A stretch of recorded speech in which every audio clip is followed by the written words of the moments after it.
Hello നമസ്കാരം എല്ലാവർക്കും chemistry ട്യൂട്ടോറിയലിൻ്റെ ഈ ചാനലിലേക്ക് സ്വാഗതം. അപ്പോൾ ഇന്ന് ഞാൻ എത്തിയിരിക്കുന്നത് ലോഹ നിർമ്മാണം അല്ലെങ്കിൽ പ്രൊഡക്ഷൻ ഓഫ് മെറ്റൽ എന്ന ചാപ്റ്ററിൻ്റെ പാർട്ട് 2 വീഡിയോ ആയിട്ടാണ്. അപ്പോൾ കഴിഞ്ഞ ക്ലാസ്സിൽ നമ്മൾ ആദ്യത്തെ 2 ടോപ്പിക്ക് കവർ ചെയ്ത് കഴിഞ്ഞു. ഇനി 3, 4, 5 3 ടോപ്പിക്കുകളാണ് ബാക്കിയുള്ളത്. ഈ 3 ടോപ്പിക്കുകളും വളരെ ഇമ്പോർട്ടൻ്റ് ആയ ടോപ്പിക്കാണ്. മിക്ക ക്വസ്റ്റ്യൻ പേപ്പറിലും ഈ 3 ഏതെങ്കിലും ഒരു ക്വസ്റ്റ്യൻ ഷുവർ ആയിട്ട് കാണുന്നതാണ്. അപ്പോൾ അത് കുറച്ച് കോൺസെൻട്രേറ്റോട് കൂടി നമുക്ക് നോക്കാം. നല്ല രീതിയിൽ കോൺസെൻട്രേറ്റ് ചെയ്ത് പഠിക്കേണ്ട ഒരു ടോപ്പിക്കാണ്. അപ്പോൾ ചാപ്റ്ററിലേക്ക് കടക്കുന്നതിന് മുന്നേ ഞങ്ങളുടെ ചാനൽ ആദ്യമായി കാണുകയാണെങ്കിൽ സബ്സ്ക്രൈബ് ചെയ്ത് തൊട്ടടുത്തുള്ള ബെല്ലൈക്കൺ ക്ലിക്ക് ചെയ്യൂ. അതിൽ ഓൾ എന്ന ഓപ്ഷൻ ക്ലിക്ക് ചെയ്താലേ ഞങ്ങൾ വീഡിയോ അപ്ലോഡ് ചെയ്യുമ്പോൾ തന്നെ നിങ്ങൾക്ക് നോട്ടിഫിക്കേഷൻ കിട്ടുകയുള്ളൂ. അപ്പോൾ ചാനൽ ഇഷ്ടപ്പെട്ടെങ്കിൽ ഞങ്ങളുടെ ചാനൽ ലൈക്ക് ചെയ്യാനും ഷെയർ ചെയ്യാനും മറക്കരുത്. അപ്പോൾ നമുക്ക് ചാപ്റ്ററിലേക്ക് കിടക്കാം. ഇൻഡസ്ട്രിയൽ പ്രിപ്പറേഷൻ അല്ലെങ്കിൽ ഇൻഡസ്ട്രിയൽ പ്രൊഡക്ഷൻ ഓഫ് അയേൺ അല്ലെങ്കിൽ ഇരുമ്പിൻ്റെ വ്യാവസായിക നിർമ്മാണം. അയേണിൻ്റെ വ്യാവസായിക നിർമ്മാണം, ഇൻഡസ്ട്രിയൽ പ്രിപ്പറേഷൻ ആണ് നമ്മളിവിടെ നോക്കാൻ പോകുന്നത്. അപ്പോൾ ഇൻഡസ്ട്രിയൽ പ്രൊഡക്ഷൻ 2 രീതിയിൽ മലയാളത്തിലും ഇംഗ്ലീഷിലും ഞാൻ എഴുതിയിട്ടുണ്ട്. ഇൻഡസ്ട്രിയൽ പ്രൊഡക്ഷൻ ആണ് നോക്കുന്നത്. അപ്പോൾ ഇൻഡസ്ട്രിയൽ പ്രൊഡക്ഷൻ ഓഫ് അയേൺ എന്ന് പറയുന്ന പ്രോസസ്സൊക്കെയാണ് നമ്മൾ നോക്കുന്നത്. നമ്മൾ പഠിച്ചിട്ടുണ്ട് കഴിഞ്ഞ ക്ലാസ്സിൽ മെറ്റലർജിയിൽ 3 സ്റ്റെപ്പ് ഉണ്ട്. മെറ്റലർജി എന്ന് പറഞ്ഞാൽ ഒരു മെറ്റലിനെ അല്ലെങ്കിൽ ലോഹത്തിനെ നമ്മൾ കാണുന്ന രീതിയിൽ ആക്കാൻ വേണ്ടി എന്തൊക്കെ പ്രക്രിയകൾ പ്രോസസ്സുകൾ നടക്കുന്നു അതിനെല്ലാം ചേർന്നിട്ടാണ് മെറ്റലർജി അല്ലെങ്കിൽ ലോഹ നിഷ്കർഷണം എന്ന് പറയുന്നത്. അതിൽ 3 സ്റ്റെപ്പാണുള്ളത്. ആ 3 സ്റ്റെപ്പുകളും പാർട്ട് 1 ഞാൻ വിശദീകരിച്ചിട്ടുണ്ട്. അപ്പോൾ പാർട്ട് 2 മനസ്സിലാവണമെങ്കിൽ പാർട്ട് 1 ഒന്ന് കാണുന്നത് നന്നായിരിക്കും. അപ്പോൾ 3 സ്റ്റെപ്പിലേക്ക് കൂടിയും പോവേണ്ടതുണ്ട്. ആ 3 സ്റ്റെപ്പിൽ തന്നെ ഡിഫറെൻറ്റ് മെത്തേഡ്സ് ഉണ്ട്. അത് ഏതിനെ ബേസ് ചെയ്തിട്ടായിരിക്കും? നമ്മളുടെ കയ്യിലുള്ള ഓർ പാർട്ടിക്കിൾസ്, ഓറിലുള്ള ഇംപ്യൂരിറ്റീസ് അവരെയൊക്കെ ബേസ് ചെയ്തിട്ട് പലതരം മെത്തേഡ്സ് ഉണ്ട്. അപ്പം അയേണിന് ഏതൊക്കെ മെത്തേഡ്സ് ആണ് ചൂസ് ചെയ്യുന്നത് നമുക്ക് നോക്കാം. ആദ്യം അയേണിൻ്റെ ഏത് ഓറാണ് നമ്മൾ ഇൻഡസ്ട്രിയൽ പ്രിപ്പറേഷൻ എടുക്കുന്നത്? ഹെമറ്റൈറ്റ് എന്ന് പറഞ്ഞ ഓറാണ് നമ്മൾ ഇൻഡസ്ട്രിയൽ പ്രിപ്പറേഷന് വേണ്ടി എടുക്കുന്നത്. നമ്മൾ എടുക്കുന്ന അയിര് എന്ന് പറയുന്നത് ഹെമറ്റൈറ്റ് ആണ്. ഇൻഡസ്ട്രിയൽ പ്രിപ്പറേഷന് ഉപയോഗിക്കുന്ന ഇരുമ്പിൻ്റെ അയിര് ഹെമറ്റൈറ്റ്. ഇരുമ്പിനെ വ്യാവസായികമായി നിർമ്മിക്കാൻ വേണ്ടി നമ്മൾ എടുക്കുന്ന അയിര് എന്ന് പറയുന്നത് ഹെമറ്റൈറ്റ് ആണ്. അപ്പോൾ ഓർ കിട്ടിയല്ലോ, ഹെമറ്റൈറ്റ്. ഇനി കോൺസെൻട്രേഷൻ ഓഫ് ഓർ, അതായത് അയിരുകളുടെ സാന്ദ്രണം. കോൺസെൻട്രേഷൻ ഓഫ് ഓർ എന്ന് പറഞ്ഞാൽ എന്താ? നമ്മുടെ ഓർ പാർട്ടിക്കിൾസ് അല്ലെങ്കിൽ അയിരിൻ്റെ അകത്തുള്ള ഇംപ്യൂരിറ്റീസ്, അപദ്രവ്യത്തെ നീക്കം ചെയ്യുന്ന പ്രോസസ്സിനെയാണ് അയിരുകളുടെ സാന്ദ്രണം അല്ലെങ്കിൽ കോൺസെൻട്രേഷൻ ഓഫ് ഓർ എന്ന് പറയുന്നത്. അതിന് നമ്മൾ അയേണിൻ്റെ കേസിൽ നമ്മൾ ലെവിഗേഷൻ അല്ലെങ്കിൽ ഹൈഡ്രോളിക് വാഷിംഗ് എന്ന് പറഞ്ഞ പ്രോസസ്സ് മെത്തേഡാണ് നമ്മൾ ചെയ്യാറ്. ജലപ്രവാഹത്തിൽ കഴുകൽ. അപ്പോൾ ജലപ്രവാഹത്തിൽ കഴുകുന്നതിൻ്റെ പ്രത്യേകത എന്തായിരിക്കും? ഓർ പാർട്ടിക്കിൾസിന് വെയിറ്റ് കൂടുതലായിരിക്കും, സാന്ദ്രത കൂടുതലായിരിക്കും. ആർക്ക്? അയിരിന് സാന്ദ്രത കൂടുതലുള്ള കേസിലാണ് നമ്മൾ ജലപ്രവാഹത്തിൽ കഴുകൽ എന്ന് പറഞ്ഞ മെത്തേഡ് എടുക്കുന്നത്. അപ്പം നമ്മൾ ഹൈഡ്രോളിക് വാഷിംഗ് സെലക്ട് ചെയ്തു. അപ്പോൾ 1ാമത്തെ സ്റ്റെപ്പ് കഴിഞ്ഞു. 2ാമത്തെ സ്റ്റെപ്പ് എന്ന് പറഞ്ഞാൽ നമ്മൾ കോൺസെൻട്രേറ്റ് ചെയ്ത് കഴിഞ്ഞാലും അയിരുകളുടെ സാന്ദ്രണം നടത്തി കഴിഞ്ഞു കഴിഞ്ഞാലും എന്ത് ബാക്കിയുണ്ടാവും? കെമിക്കലി കമ്പൈൻഡ് ചെയ്ത ആൾക്കാർ, ശക്തമായി പിടിച്ചിരിക്കുന്ന വേസ്റ്റുകൾ, മെറ്റീരിയൽ, അപദ്രവ്യങ്ങൾ അല്ലെങ്കിൽ ഇംപ്യൂരിറ്റീസ് അവരെവിടെ തന്നെ ഉണ്ടാവും? നമ്മുടെ ഓർ പാർട്ടിക്കിൾസിൻ്റെ കൂടെ ഒട്ടിപ്പിടിച്ച് നിന്നിട്ടുണ്ടാവും. അപ്പോൾ അവരെ ഒഴിവാക്കാനാണ് നമ്മൾ 2nd സ്റ്റെപ്പ് ചെയ്യുന്നത്. എക്സ്ട്രാക്ഷൻ ഓഫ് കോൺസെൻട്രേറ്റഡ് ഓർ, സാന്ദ്രീകരിച്ച അയിരിൽ നിന്നും ലോഹത്തെ വേർതിരിക്കുക. അതാണ് 2ാമത്തെ സ്റ്റെപ്പ്. നമ്മൾ പഠിച്ചിട്ടുണ്ട് 2ാമത്തെ സ്റ്റെപ്പിൽ 2 സ്റ്റെപ്പുകൾ ഉണ്ട്. ഏതാ? ആദ്യം conversion of the concentrated ore in its oxide, അതായത് നമ്മുടെ സാന്ദ്രീകരിച്ച അയിരിനെ അതിൻ്റെ ഓക്സൈഡ് ആക്കി മാറ്റുക. 2ാമത്തെ സ്റ്റെപ്പോ reduction of the oxide. Oxide ആക്കിയതിനെ നമ്മൾ എന്ത് ചെയ്യണം? നിരോക്സീകരിക്കണം, റെഡ്യൂസ് ചെയ്യണം. അപ്പം നമ്മൾ 1ാമത്തെ സ്റ്റെപ്പാണ് ചെയ്യാൻ പോകുന്നത്. 1ാമത്തെ സ്റ്റെപ്പ് അതായത് എന്ത് ചെയ്യണം? ഓക്സൈഡ് ആക്കണം. ഓക്സൈഡ് ആക്കാൻ നമ്മളിവിടെ സ്വീകരിച്ചിരിക്കുന്നത് റോസ്റ്റിംഗ് എന്ന് പറഞ്ഞ ടെക്നിക്കാണ്. 2 ടെക്നിക്ക് ഉണ്ട്, കാൽസിനേഷനും ഉണ്ട്, റോസ്റ്റിംഗും ഉണ്ട്. നമ്മൾ അയേണിൻ്റെ കേസിൽ നമ്മൾ ഓക്സൈഡ് ആക്കാൻ റോസ്റ്റിംഗ് ആണ് ഉപയോഗിച്ചത്. അതായത് റോസ്റ്റിംഗ് എന്ന് പറഞ്ഞാൽ എന്താ? പ്രസൻസ് ഓഫ് എയറിൽ, എയറിൻ്റെ സാന്നിധ്യത്തിൽ, വായുവിൻ്റെ സാന്നിധ്യത്തിൽ ചൂടാക്കുന്നതിനെയാണ് നമ്മൾ റോസ്റ്റിംഗ് എന്ന് പറയുന്നത്. അപ്പോൾ അയേണിൻ്റെ കേസിൽ ഓക്സൈഡ് ആക്കാൻ റോസ്റ്റിംഗ് ആണ് എടുത്തത്. ഇനി എന്ത് ചെയ്യണം? ഓക്സൈഡായി എന്ന് പറഞ്ഞാൽ അയേണിൻ്റെ അകത്ത് കുറേ ഇമ്പ്യൂരിറ്റീസ് ഉണ്ട്. കുറേ ഇമ്പ്യൂരിറ്റീസ് ഉണ്ടാവുമല്ലോ. ആരൊക്കെയാ അയേണിൻ്റെ അകത്ത് ഉണ്ടാവുന്നത്? ഫോസ്ഫറസ് ഉണ്ടാവും, സൾഫർ ഉണ്ടാവും, ആർസനിക് ഉണ്ടാവും, പിന്നെ ആരും ഉണ്ടാവും? കുറച്ച് ചളിയും കൂടി ഉണ്ടാവും, SiO2. സിലിക്കൺ ഡയോക്സൈഡ് എന്ന് പറഞ്ഞാൽ കുറച്ച് ചളിയും കൂടി അതിൻ്റെ അകത്ത് ഉണ്ടാവും. അപ്പം അവരെയൊക്കെ ഒഴിവാക്കാനാണ് നമ്മൾ ആദ്യം ഓക്സൈഡ് ആക്കിയത്. അപ്പം അതിൻ്റെ അകത്തുള്ള ഫോസ്ഫറസ്, സൾഫർ, അതൊക്കെ ആർഗൺ, അതൊക്കെ എന്തായിട്ട് മാറും? ഗേഷ്യസ് ഓക്സൈഡ് ആയിട്ട് ഇവാപറേറ്റ് ചെയ്ത് പോകും. അവരൊക്കെ ആവിയായിട്ട് അങ്ങ് പോകും. ഓക്സൈഡ് ആക്കുമ്പം ഗേഷ്യസ് ആയിട്ട് അവരൊക്കെ അങ്ങ് പോകും. പക്ഷെ ആര് മാത്രം ബാക്കി ഉണ്ടാവും? നമ്മളെ ചളി അങ്ങനെയൊന്നും പോവില്ല, ഇവരുടെ കൂടെ തന്നെ നിൽക്കും. അതായത് SiO2 എവിടെ തന്നെ നിൽക്കും? റോസ്റ്റിംഗ് കഴിഞ്ഞ് കഴിഞ്ഞാലും ആരുടെ കൂടെ നിൽക്കും? നമ്മുടെ കോമ്പൗണ്ടിൻ്റെ ഓർ പാർട്ടിക്കിൾസിൻ്റെ കൂടെ, അയിരിൻ്റെ അകത്ത് നിൽക്കും. റോസ്റ്റിംഗ് കഴിഞ്ഞാലും SiO2, അതായത് ചളിയാണത്, അത് എവിടെ തന്നെ നിൽക്കും? ഇമ്പ്യൂരിറ്റി, അപദ്രവ്യമാണ്, അത് നമ്മുടെ അയിരിൻ്റെ കൂടെ അല്ലെങ്കിൽ ഓറിൻ്റെ കൂടെ തന്നെ നിൽക്കും. ഇനി അതിന് എന്ത് ചെയ്യണം? റെഡ്യൂസ് ചെയ്യണം. റെഡ്യൂസ് ചെയ്ത് കഴിഞ്ഞ് റിഫൈൻ ചെയ്ത് കഴിഞ്ഞാൽ നമ്മുടെ അയൺ എന്തായി? ശുദ്ധമായി. അപ്പം അതിലേക്കാണ് നമ്മൾ കിടക്കാൻ പോകുന്നത്. അപ്പം റോസ്റ്റിംഗ് കഴിഞ്ഞ് കഴിഞ്ഞാൽ പിന്നത്തെ പണി നടക്കുന്നത് ഇതുപോലൊരു വലിയ ഫർണസിലാണ് നടക്കുന്നത്. ഈ ഫർണസിന്റെ പേരാണ് ബ്ലാസ്റ്റ് ഫർണസ് എന്ന് പറയും. ഇതെന്ന് പറയുന്ന ഹ്യൂജ് ആയ ഒരു ഫർണസ് ആണ്. ഇതിൻ്റെ അകത്ത് എത്ര വലിയ ടെമ്പറേച്ചർ, താപം പോലും ഇതിൻ്റെ അകത്ത് താങ്ങാൻ വേണ്ടി പറ്റും. ഇതിനെയാണ് ബ്ലാസ്റ്റ് ഫർണസ് എന്ന് പറയുന്നത്. കാരണം എന്താ? ഇതിൽ എത്ര ടെമ്പറേച്ചർ വേണമെങ്കിൽ താങ്ങും. ഇത് നല്ല ഇങ്ങനെ കത്തി ജ്വലിച്ച് നിൽക്കുന്ന ഉണ്ടാവും. അത്രയും താപമായിരിക്കും ഈ ഫർണസിൻ്റെ അകത്ത് ഉണ്ടാവും. അതുകൊണ്ടാണ് നമ്മൾ ഇതിനെ ബ്ലാസ്റ്റ് ഫർണസ് എന്ന് പറയുന്നത്. എത്ര വേണമെങ്കിലും താപം നമുക്ക് കൊടുക്കാൻ വേണ്ടി പറ്റും, ഒന്നും പൊട്ടിപ്പോവൊന്നുമില്ല. അപ്പം ബ്ലാസ്റ്റ് ഫർണസ് എന്ന് പറഞ്ഞാൽ ഹ്യൂജ് സ്റ്റീൽ ഫർണസ് ആണ്. ഇതിൽ നല്ല ടെമ്പറേച്ചർ വരെ അതിൻ്റെ അകത്ത് സർവ് ചെയ്യാൻ വേണ്ടി പറ്റും. അപ്പോൾ ബ്ലാസ്റ്റ് ഫർണസ് മനസ്സിലായല്ലോ. അപ്പോൾ നമ്മൾ ബ്ലാസ്റ്റ് ഫർണസ് എടുത്തു. അപ്പം നമ്മളിപ്പോൾ എവിടം വരെ ചെയ്തു വെച്ചു? എക്സ്ട്രാക്ഷനിലെ ഫസ്റ്റ് സ്റ്റെപ്പ് കഴിഞ്ഞു, റോസ്റ്റിംഗ് കഴിഞ്ഞു. റോസ്റ്റിംഗ് കഴിയുമ്പോഴത്തേക്ക് നമ്മുടെ ഓർ എന്തായി? അയൺ എന്തായി? അതിൻ്റെ ഓക്സൈഡ് ആയിട്ട് നിൽക്കുന്നുണ്ടാവും. ഇനി ആ ഓക്സൈഡ് അതിനെ എന്ത് ചെയ്യും? ആ റോസ്റ്റിംഗ് കഴിഞ്ഞ ആ മിക്സ്ചറിൻ്റെ അകത്ത്, ആ ഒരു മിക്സ്ചർ ആരും കൂടി ഉണ്ടാവും അതിൻ്റെ അകത്ത്? നമ്മുടെ ചളി, SiO2 കൂടി ഉണ്ടാവും. ആ മിക്സ്ചർ ഓഫ് ഹെമറ്റൈറ്റ് അതിൻ്റെ കൂടെ വേറെ ആരെയും കൂടി ഇടും? കോക്കും ലൈമും. കോക്കും ഇടും. പിന്നെ കോക്ക് എന്ന് പറഞ്ഞാൽ കാർബണിൻ്റെ ഒരു സബ്സ്റ്റൻസ് ആണ്. കാർബണിൻ്റെ വേറൊരു സബ്സ്റ്റൻസ്, അതാണ് കോക്ക്. ലൈം അതായത് ചുണ്ണാമ്പ് കല്ല്. അപ്പോൾ നമ്മൾ റോസ്റ്റിംഗ് കഴിഞ്ഞ് വെച്ച ഹെമറ്റൈറ്റ് അതിൻ്റെ കൂടെ നമ്മൾ കോക്കിനെയും ചുണ്ണാമ്പ് കല്ല് ലൈമിനെയും ഇതിൻ്റെ മുകളിലേക്ക് കൂടി താഴേക്കിടും. ഇതിങ്ങനെ താഴേക്ക് വരിക. അപ്പം ആരൊക്കെയുണ്ട്? ഹെമറ്റൈറ്റിൽ ആരൊക്കെയുണ്ട്? ചളിയായ SiO2, നമ്മുടെ ഇമ്പ്യൂരിറ്റി, അപദ്രവ്യമുണ്ട്. പിന്നെ ആരെ കൂടി ഇടും? കോക്കും ഇടും, ചുണ്ണാമ്പ് കല്ല്, ലൈമും ഇടും. ഈ കോക്കും ഇടും, ചുണ്ണാമ്പ് കല്ല്. ഈ ലൈം എന്തിനാ ഇടുന്നേ? ലൈം ഇടുന്നതിന് രണ്ട് ഉദ്ദേശമുണ്ട്. എന്താ? ഒന്ന് എന്ത് ചെയ്യണം? നമുക്ക് റിഡക്ഷൻ നടത്തുകയും വേണം. പിന്നെ എന്ത് ചെയ്യണം? നമ്മൾ ഇതിൻ്റെ അകത്ത് വേറെ ആരുണ്ട്? ഒരു ഇമ്പ്യൂരിറ്റിയും കൂടി ഉണ്ട്, ചളിയുണ്ട്, SiO2 കൂടി ഉണ്ട്. അപ്പോൾ അതിനെ ആ രണ്ട് ഉദ്ദേശം, ആ ചളീനെ റിമൂവ് ചെയ്യുകയും ചെയ്യണം, റിഡക്ഷനും കൂടി നടത്തണം. അതിനാണ് നമ്മൾ ഈ ബ്ലാസ്റ്റ് ഫർണസിലേക്ക് ഇട്ടത്. അപ്പോൾ നമ്മുടെ കോക്ക് എന്ത് ചെയ്യും? നമ്മുടെ കോക്ക് എന്ന് പറഞ്ഞാൽ CaCO3 ആണ്, കാൽഷ്യം കാർബണേറ്റ്. CaCO3 ആണ് നമ്മുടെ കോക്കല്ല, ലൈം.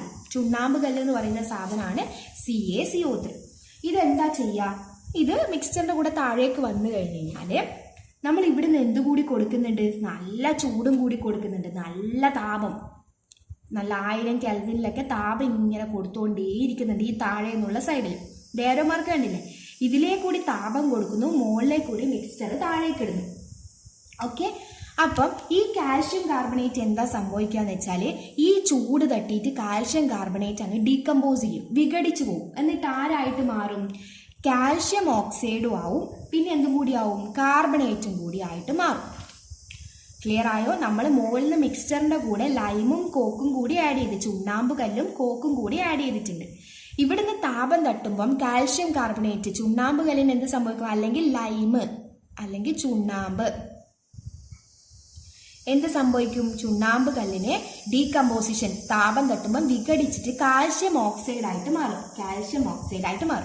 ഈ കാൽഷ്യം ഓക്സൈഡ് എന്ത് ചെയ്യും? നമ്മുടെ മിക്സ്ചറിൻ്റെ അകത്ത് കാൽഷ്യം ഓക്സൈഡ് എന്ത് ചെയ്യും? നമ്മുടെ മിക്സ്ചറിൻ്റെ അകത്തുള്ള ചളി ഉണ്ടാവില്ല, SiO2 ഉണ്ടാവുമല്ലോ, അതുമായിട്ട് റിയാക്ട് ചെയ്തിട്ട് അതിനെ എന്താക്കി മാറ്റും? കാൽഷ്യം സിലിക്കേറ്റ് എന്ന് പറഞ്ഞ ഒരു കോമ്പൗണ്ട് ആക്കി മാറ്റും. കാൽഷ്യം സിലിക്കേറ്റ് CaSiO3 ആക്കി മാറ്റും. ഇതെന്ന് പറഞ്ഞാൽ ഉരുകിയ അവസ്ഥയിലാണ് ഉണ്ടാവുക. കാൽഷ്യം സിലിക്കേറ്റ് എന്ന് പറഞ്ഞാൽ ഉരുകാൻ തുടങ്ങും, ഒരു മെൽറ്റ് ഫോമിലാണ് ഉണ്ടാവുക. മെൽറ്റ് ആയിക്കഴിഞ്ഞാൽ എന്താ സംഭവിക്കുക? വെള്ളം പോലെ ഉരുകാൻ തുടങ്ങിക്കഴിഞ്ഞാൽ ഇത് ഓട്ടോമാറ്റിക് ഇവിടെ നിന്നാണ് ഈ റിയാക്ഷൻ നടക്കുക, ചൂടായിട്ടിരിക്കുമ്പോഴാണ് നടക്കുക. അത് ചൂടായി കഴിയുമ്പോൾ ഉരുകാൻ തുടങ്ങും. കാൽഷ്യം കാർബണേറ്റ് ഡീകമ്പോസ് ചെയ്തിട്ട് കാൽഷ്യം ഓക്സൈഡ് ആയിട്ട് മാറും. കാൽഷ്യം കാർബണേറ്റ് ഡീകമ്പോസ് ചെയ്ത് കാൽഷ്യം ഓക്സൈഡ് ആവും. ഈ കാൽഷ്യം ഓക്സൈഡ് ആണ് എന്ത് ചെയ്യുന്നത്, നമ്മുടെ SiO2നെ ആയിട്ട് റിയാക്ട് ചെയ്തിട്ട് കാൽഷ്യം സിലിക്കേറ്റ് എന്ന് പറഞ്ഞ ഒരു ഉരുകിയ ഫോമിൽ, മെൽറ്റഡ് ഫോമിലുള്ള ഒരു സാധനമാക്കും. ഇവിടെ നിന്ന് നടന്നു കഴിഞ്ഞാൽ അത് എന്ത് ചെയ്യും, ഓട്ടോമാറ്റിക്കലി ഉരുകി എവിടെ വന്ന് നിൽക്കും, മുകളിൽ വന്ന് നിൽക്കും. ഇതാണ് നമ്മുടെ എന്തെന്ന് പറയുന്നത്, കാൽഷ്യം സിലിക്കേറ്റ്. മോൾട്ടൺ സ്റ്റേറ്റിലാണ് ഉണ്ടാവുക, ഉരുകിയ അവസ്ഥയിലാണ് ഉണ്ടാവുക.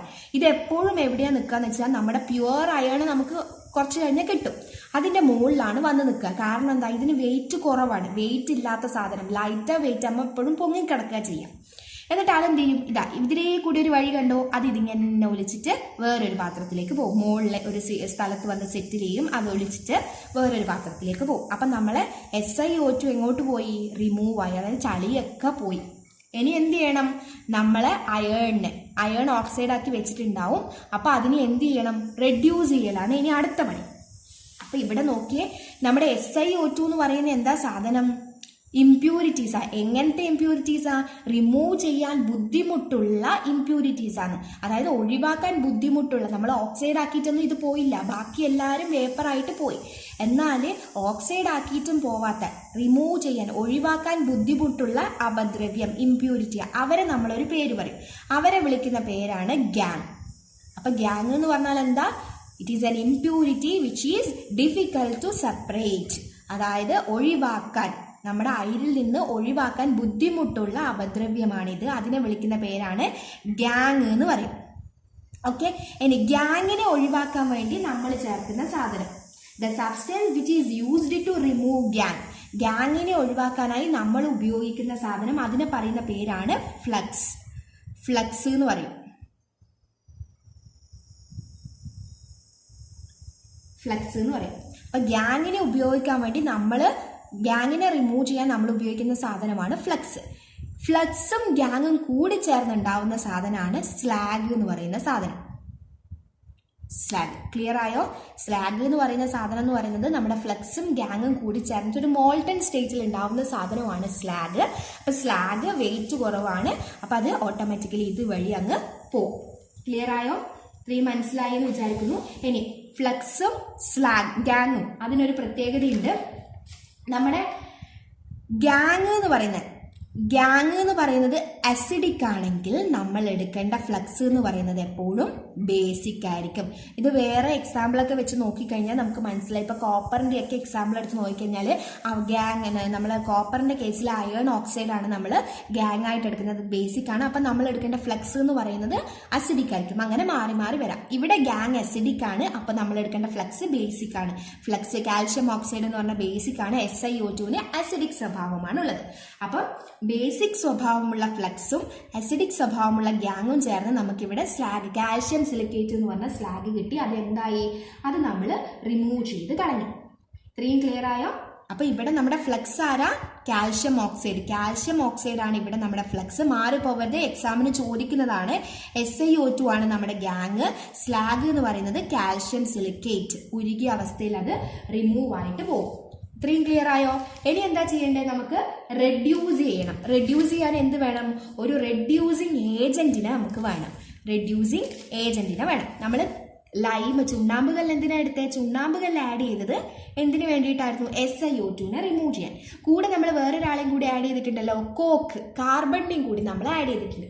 അപ്പൊ ആ കാർബൺ ആണ് നമുക്ക് റെഡ്യൂസിങ് ഏജന്റിനെ തരുന്നത്. കാർബൺ ഇറ്റ്സെൽഫ് റെഡ്യൂസിങ് ഏജന്റ് ആയിട്ട് ആക്ട് ചെയ്യില്ല. നമ്മൾ അയേണിന്റെ കേസിൽ കാർബൺ മോണോക്സൈഡ് ആണ് ആവേണ്ടത്.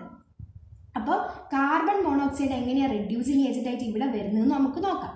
കോക്കിൽ നിന്നാണ് കാർബൺ മോണോക്സൈഡ് ഉണ്ടാകുന്നത്. അതെങ്ങനെയാന്ന് നോക്കാം. നമ്മൾ കോക്ക് താഴേക്ക് ഇട്ടല്ലോ, കോക്ക് താഴേക്ക് വരുന്നുണ്ട്. അപ്പം ഈ താഴേക്ക് നമ്മൾ എന്തും കൂടി കൊടുക്കുന്നുണ്ട്, നമ്മൾ നല്ല ഹീറ്റ് കൊടുക്കുന്നുണ്ട്. ഹീറ്റ് കൊടുക്കുമ്പോൾ നമ്മൾ എയറും കൂടി പാസ് ചെയ്യുന്നുണ്ട്. ഓക്സിജന്റെ പ്രസൻസിലാണ് നമ്മൾ ഹീറ്റ് ചെയ്യുന്നത്. അപ്പോൾ ഓക്സിജന്റെ പ്രസൻസിൽ ഹീറ്റ് ചെയ്യുമ്പോൾ എന്ത് ചെയ്യും, ചൂടായ എയർ എപ്പോഴും മുകളിലേക്കാണ് പോവുക. അപ്പം ചൂടായ എയർ മുകളിലേക്ക് പോകുമ്പോൾ ഈ കാർബണും ഓക്സിജനും കൂടി ചേർന്ന് മുകളിൽ നിന്ന് താഴോട്ടേക്ക് എന്തിടുന്നുണ്ട്, കോക്ക് ഇടുന്നുണ്ട്. അതാണ്. അപ്പം ഇത്രയും കഴിഞ്ഞ് ഇനിയിപ്പം നമ്മൾ റെഡ്യൂസ് ചെയ്യാണ് ചെയ്യുന്നത്, റിഡക്ഷൻ ആണ് നടത്തുന്നത്. അതായത് നിരോക്സീകരണം നടത്തുകയാണ് ചെയ്യുന്നത്. ശ്രദ്ധിച്ച് കേൾക്കണം, ഞാൻ ഒന്നും കൂടി ഡീറ്റെയിൽ ആയിട്ട് പറഞ്ഞുതരാം. നിരോക്സീകരണമാണ് നടത്തുന്നത്. അപ്പം നമ്മൾ താഴേലേക്ക് എന്ത് ഇട്ടിട്ടുണ്ട്? കാർബൺ ഇട്ടിട്ടുണ്ട്. താഴേന്ന് മുകളിലേക്ക് എന്ത് പോകുന്നുണ്ട്? ഓക്സിജൻ പോകുന്നുണ്ട്. എന്തുകൊണ്ടാണ്? ഹീറ്റ് ചെയ്യുമ്പോൾ നമ്മൾ എയർ ചേർന്ന, വായു ചേർന്ന ഹീറ്റാണ് കൊടുക്കുന്നത്, താപമാണ് കൊടുക്കുന്നത്. വായുവിന്റെ പ്രസൻസിലാണ് ചൂടാക്കുന്നത്. അപ്പൊ ചൂടായ ആള് കാർബൺ ഓക്സിജനും ചേർന്നിട്ട് എന്തായിട്ട് മാറും? കാർബൺ ഡൈ ഓക്സൈഡ് ആയിട്ട് മാറും. കാർബണും ഓക്സിജനും ചേർന്ന് കാർബൺ ഡൈ ഓക്സൈഡ് ആയിട്ട് മാറും. ആരും കൂടി ഉണ്ടാവും? ഹീറ്റ്, താപം കൂടി നല്ലോണം പുറത്തേക്ക് വിടും. താപം പുറത്തേക്ക് വിടുന്ന റിയാക്ഷന് നമ്മൾ എന്താ പറയാ? എക്സോതെർമിക് റിയാക്ഷൻ എന്ന് പറയും. താപമോചക റിയാക്ഷൻ. താപത്തെ പുറത്തു വിടുന്ന റിയാക്ഷൻ ആണ് നടക്കുന്നത്. അപ്പോൾ ഓട്ടോമാറ്റിക്കലി ചൂടായ എയർ അവിടെ വന്നു, താപം പുറത്തു വന്നു. എക്സോതെർമിക് റിയാക്ഷൻ ആണ്. അപ്പൊ ചൂടായ എയർ എപ്പോഴും എങ്ങോട്ടാ പോവുക? മുകളിലേക്കാണ് പോവുക. ആ എയറിന്റെ കൂടെ ആരും കൂടി പോവും? കാർബൺ ഡൈ ഓക്സൈഡും കൂടി പോവും. അപ്പോൾ carbon dioxide already form ചെയ്തിട്ടുണ്ട്, അത് വീണ്ടും മുകളിലേക്ക് പോകും ചൂടായ എയറിന്റെ കൂടെ. അപ്പൊ മുകളിലേക്ക് പോകുന്ന സമയത്ത് മുകളിലേക്ക് ഇട്ടുകൊണ്ട് താഴേക്ക് ഇടുന്ന ഒരു കോക്ക് ഉണ്ടല്ലോ, ആ കോക്കിന്റെ കാർബൺ അവിടെ ബാക്കിയുണ്ടെങ്കിൽ അത് കാർബൺ ഡൈ ഓക്സൈഡുമായിട്ട് റിയാക്ട് ചെയ്തിട്ട് എന്തായിട്ട് മാറും? കാർബൺ മോണോക്സൈഡ് ആയിട്ട് മാറും. എന്നേരം ഹീറ്റ് എടുത്തിട്ടാണ് ആ റിയാക്ഷൻ നടക്കുക. അപ്പൊ എൻഡോതെർമിക് റിയാക്ഷൻ, ഈ റിയാക്ഷൻ നടക്കണമെങ്കിൽ ഒരുപാട് ചൂട് ആവശ്യമാണ്. അപ്പൊ അവരെടുക്കും എൻഡോതെർമിക് റിയാക്ഷൻ, അതായത് താപശോഷകം റിയാക്ഷൻ നടക്കും. ഓക്കെ, അപ്പൊ എൻഡോതെർമിക് റിയാക്ഷൻ നടക്കും. അപ്പൊ കാർബൺ മോണോക്സൈഡ് നമുക്ക് കിട്ടിയില്ലേ? ഈ കാർബൺ മോണോക്സൈഡ് ആണ് എന്ത് ചെയ്യുന്നത്? ഹെമറ്റൈറ്റിനെ റെഡ്യൂസ് ചെയ്യുന്നത്. കാർബൺ മോണോക്സൈഡ് എന്ത് ചെയ്യും? ഹെമറ്റൈറ്റിന്റെ ഫോമിൽ എന്താ? Fe2O3. ഇതാണ് നമ്മുടെ ഹെമറ്റൈറ്റ്. ഹെമറ്റൈറ്റിനെ എന്ത് ചെയ്യും? കാർബൺ മോണോക്സൈഡുമായിട്ട് റിയാക്ട് ചെയ്തിട്ട് അത് എന്താക്കി മാറ്റും? അയേൺ ആക്കി മാറ്റും. ബാലൻസ്ഡ് ചെയ്ത ഇക്വേഷൻ ആണ് ഞാൻ ഓൾറെഡി എഴുതുന്നത്. CO2 കിട്ടിയല്ലോ. Fe2O3 ആക്കി മാറ്റും. അതായത് Fe2O3യിലുള്ള ഓക്സിജനെ അങ്ങ് കളഞ്ഞു. ഓക്സിജനെ കളയുന്ന റിയാക്ഷൻ ആണ് റിഡക്ഷൻ, നിരോക്സീകരണം. ഓക്സിജനെ ഒഴിവാക്കുന്ന റിയാക്ഷൻ, ഇല്ലാതാക്കുന്ന റിയാക്ഷൻ, അതിനെയാണ് റിഡക്ഷൻ എന്ന് പറയുന്നത്. എന്നിട്ട് എന്താക്കി മാറ്റി? അയേൺ ആക്കി മാറ്റി. കിട്ടിയില്ല നമുക്ക് അയേണിന്. അയേൺ എന്ന് പറഞ്ഞാൽ മോൾട്ടൺ ആയിട്ടായിരിക്കും, അതായത് ഉരുകിയ ഫോമിലായിരിക്കും ഉണ്ടാവുക. ആ അയേൺ എന്ത് സംഭവിക്കും? താഴേക്ക് വരും. എന്നിട്ട് എവിടെയാ സെറ്റിൽ ചെയ്യുക? നമ്മളെ സ്ലാഗ് ഉണ്ടല്ലോ മുകളിൽ, അത് ഇലയെ കൂടി ഒലിച്ച് താഴെ ഇറങ്ങുന്നുണ്ട്. അതിൻ്റെയും താഴെയായിട്ടാണ് ആര് വന്ന് നിൽക്കുക? നമ്മുടെ അയേൺ വന്ന് നിൽക്കുക. അതെന്തുകൊണ്ടാ? അയേണിന് വെയിറ്റ് കൂടുതലാണ്. നമ്മൾ പറഞ്ഞിട്ടുണ്ട് ഓർ പാർട്ടിക്കിൾസിന് വെയിറ്റ് കൂടുതലാണെന്ന് പറഞ്ഞിട്ടുണ്ട്. അപ്പൊ അയേൺ താഴെ വന്ന് നിൽക്കും, ഏറ്റവും താഴെ. അപ്പം അതിന് നമ്മൾ ഇപ്പുറത്തേ വഴി നമ്മൾ അതിനെ കളക്ട് ചെയ്യുന്നു. ഇനി ഇങ്ങനെ കളക്ട് ചെയ്യുന്ന അയേണിന് ഒരു പേര് പറയും, പിഗ് അയേൺ എന്ന് പറയും. Pig iron. ക്ലിയർ ആയോ? പിഗ് അയേൺ എന്ന് പറഞ്ഞാൽ 96% മാത്രമാണ് പ്യുവർ ആയിട്ടുള്ളത്. 4% ഇംപ്യൂരിറ്റീസ് അതിൻ്റെ അകത്തും ഉണ്ടാവും. പിന്നെ നമ്മൾ അതിനെ ഫെർദർ പ്രോസസ്സ് വഴി നമ്മൾ അതിനെ ആവശ്യാനുസരണം നമ്മൾ അതിനെ പ്യൂരിഫൈ ചെയ്ത് ശുദ്ധീകരിക്കുകയാണ് ചെയ്യുക. ഇത്രയാണ് നമുക്ക് പഠിക്കാനുള്ളത്. ഇത്രയും ക്ലിയർ ആയോ? ഒന്നും കൂടി ഞാൻ പറഞ്ഞുതരാം. നോക്ക്, ഇൻഡസ്ട്രിയൽ പ്രൊഡക്ഷൻ ഓഫ് അയൺ. നമ്മൾ എടുക്കുന്ന ഓർ എന്ന് പറയുന്നത് ഹെമറ്റൈറ്റ് ആണ്. കോൺസെൻട്രേഷൻ ഓഫ് ഓർ, അതായത് അയിരുകളുടെ സാന്ദ്രണം എന്ന് പറയുന്നത് ഒന്നാമത്തെ ഇംപ്യൂരിറ്റീസിനെ റിമൂവ് ചെയ്യുന്ന ഒന്നാമത്തെ പ്രോസസ്സ് നമ്മൾ എടുക്കുന്നത് ജലപ്രവാഹത്തിൽ കഴുകൽ അല്ലെങ്കിൽ ഹൈഡ്രോളിക് വാഷിംഗ് എന്ന് പറയുന്ന പ്രോസസ്സാണ്. അവിടെ ഓർ പാർട്ടിക്കിൾസിന് വെയിറ്റ് ആണ്, അപ്പോൾ വെള്ളത്തിൽ ഒലിച്ചു പോകില്ല, അത് അവിടെ സെറ്റിൽ ചെയ്ത് കിടക്കും. വെയിറ്റ് ഇല്ലാത്ത ഇംപ്യൂരിറ്റീസ്, അപദ്രവ്യങ്ങളൊക്കെ ഒലിച്ചു പോകും. അപ്പോൾ ഒന്നാമത്തെ മെത്തേഡ് കഴിഞ്ഞോ? ഇനി രണ്ടാമത്തതാണ് എക്സ്ട്രാക്ഷൻ. കോൺസെൻട്രേറ്റ് ചെയ്ത് കഴിഞ്ഞാലും ബാക്കി നിൽക്കുന്ന ഇംപ്യൂരിറ്റീസിനെ റിമൂവ് ചെയ്യാനുള്ള മെത്തേഡാണ് എക്സ്ട്രാക്ഷൻ എന്ന് പറയുന്നത്. സാന്ദ്രീകരിച്ച അയിരിൽ നിന്ന് ലോഹത്തെ വേർതിരിക്കുന്നത്. അതിന് നമ്മൾ 2 സ്റ്റെപ്പാണ് ഉള്ളത്, ചെയ്യാനുള്ളത്. ഒന്നാമത്തെ സ്റ്റെപ്പ് എന്ന് പറഞ്ഞാൽ ഓക്സൈഡ് ആക്കി മാറ്റണം. അപ്പം ഇരുമ്പിന്റെ വ്യാവസായിക നിർമ്മാണത്തിന് നമ്മൾ റോസ്റ്റിംഗ് ആണ് ഓക്സൈഡ് ആക്കാൻ നമ്മൾ ചൂസ് ചെയ്യുന്നത്. റോസ്റ്റിംഗ് നടത്തി കഴിഞ്ഞ് കഴിഞ്ഞാൽ ഗ്യാസസ് ഓക്സൈഡ് ഒക്കെ പോകും. അതായത് നമ്മുടെ അയേണിൻ്റെ അകത്ത്, ഇരുമ്പിൻ്റെ അകത്തുള്ള ഇംപ്യൂരിറ്റീസ്, ആർസനിക്, സൾഫൈഡ് പോലുള്ള ഇംപ്യൂരിറ്റീസ് ഒക്കെ ഗേഷ്യസ് ആയിട്ട്, വേപ്പറായിട്ട്, ബാഷ്പമായിട്ട് പോകും. ബാഷ്പീകരിച്ച് ഓക്സൈഡ് ആയിട്ട് അങ്ങ് പോകും. ആര് മാത്രം അവിടെ ബാക്കിയുണ്ടാകും? കുറച്ച് ചളി, അതായത് SiO2 എന്നാണ് പേര്. SiO2 എന്നുള്ള ഇംപ്യൂരിറ്റി മാത്രം അവിടെ ബാക്കിയാവും. ഇനി ബാക്കിയുള്ള പ്രോസസ്സ്, ബാക്കി എന്തൊക്കെ നടക്കണം?